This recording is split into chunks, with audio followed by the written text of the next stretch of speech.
السلام علیکم ورحمۃ اللہ وبرکاتہ۔ آج کے سبق میں ہم سورۃ البقرہ آیت 40 تجوید کے ساتھ پڑھنا سیکھیں گے۔ آئیے اپنے سبق کا آغاز کرتے ہیں تعوذ اور تسمیہ کی تلاوت سے۔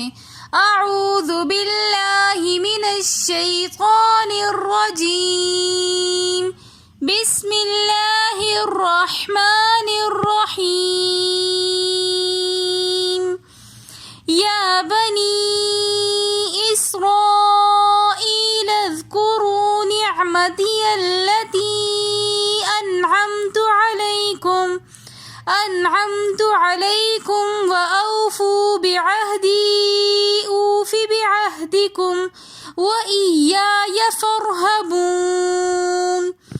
یا بنی کے اندر مد منفصل ہو رہی ہے۔ مد منفصل کی کم سے کم مقدار 3 الف ہے، ویسے 5 فنگر کی مقدار اس کو کھینچ کر پڑھنا چاہیے۔ ہم یا بنی کو اس وجہ سے کھینچ رہے ہیں کیونکہ یہاں پر مد منفصل ہو رہی ہے۔ یا بنی اسرائیل کے اندر مد متصل ہو رہی ہے۔ مد متصل کی بھی کم سے کم مقدار 3 فنگرز ہے اور زیادہ سے زیادہ 5 فنگرز اس کو کھینچ کر پڑھنا چاہیے۔ اسی لیے ہم اسرائیل مد منفصل ہونے کی وجہ سے ہم اس کو 3 الف کی مقدار اسرا کھینچ کر پڑھ رہے ہیں۔ آگے یا مدہ ہونے کی وجہ سے ہم پھر پڑھ رہے ہیں اسرائیل۔ یا ساکن اور اس سے پہلے زیر ہونے کی وجہ سے یا مدہ بن گئی ہے، تو اس لیے اس یا کو بھی ہم نے کھینچ کر پڑھا۔ آگے اسرائیل میں لام کے بعد ہم زال کے ساتھ ملا کر پڑھ رہے ہیں۔ درمیان میں حمزہ ہے جو کہ حمزۃ الوصل کہلایا جاتا ہے، درمیان کلام میں آنے کی وجہ سے گر جاتا ہے، اس حمزہ کو ہم نہیں پڑھیں گے۔ اسرائیل اذکروا، کرو کے اندر واو ساکن اس سے پہلے پیش، تو واو مدہ ہونے کی وجہ سے ہم نے اس کو 1 الف کی مقدار کھینچ کر پڑھا۔ نعمتی التی میں بھی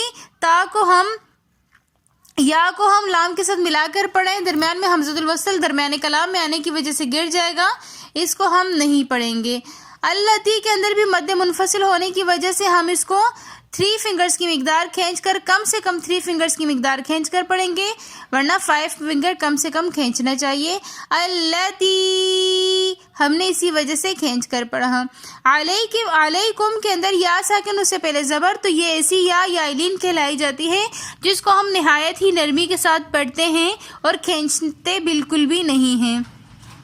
وَأَوْفُوا کے اندر واو مدہ ہونے کی وجہ سے ہم اس کو 1 الف کی مقدار کھینچ کر پڑھیں گے۔ وَأَوْفُوا ہم نے اس کو جلدی سے ختم نہیں کیا بلکہ 1 الف کی مقدار کھینچ کر پڑھا۔ بعہدی کے اندر بھی مد منفصل ہونے کی وجہ سے ہم نے 3 فنگرز کی مقدار کھینچ کر پڑھا۔ بعہدی 3 فنگر کم سے کم ہیں، ورنہ اس کو 5 فنگرز کی مقدار کھینچ کر پڑھنا چاہیے۔ اوفی کے اندر بھی واو مدہ ہونے کی وجہ سے ہم نے 1 الف کی مقدار کھینچ کر پڑھا۔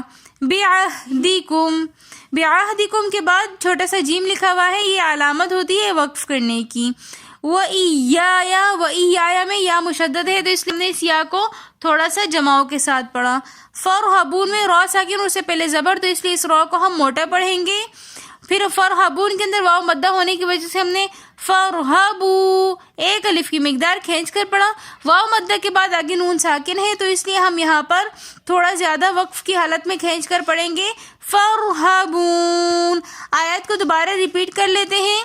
یا بنی اسرائیل اذکروا نعمتی التی انعمت علیکم وأوفوا بعہدی اوف بعہدکم وإیاي فارہبون۔ اگر آپ کو ہماری آج کی ویڈیو پسند آئی ہو تو ویڈیو کو like, comment, share and subscribe ضرور کیجیے گا۔ ملتے ہیں نیکسٹ ویڈیو میں، تب تک کے لیے اللہ حافظ۔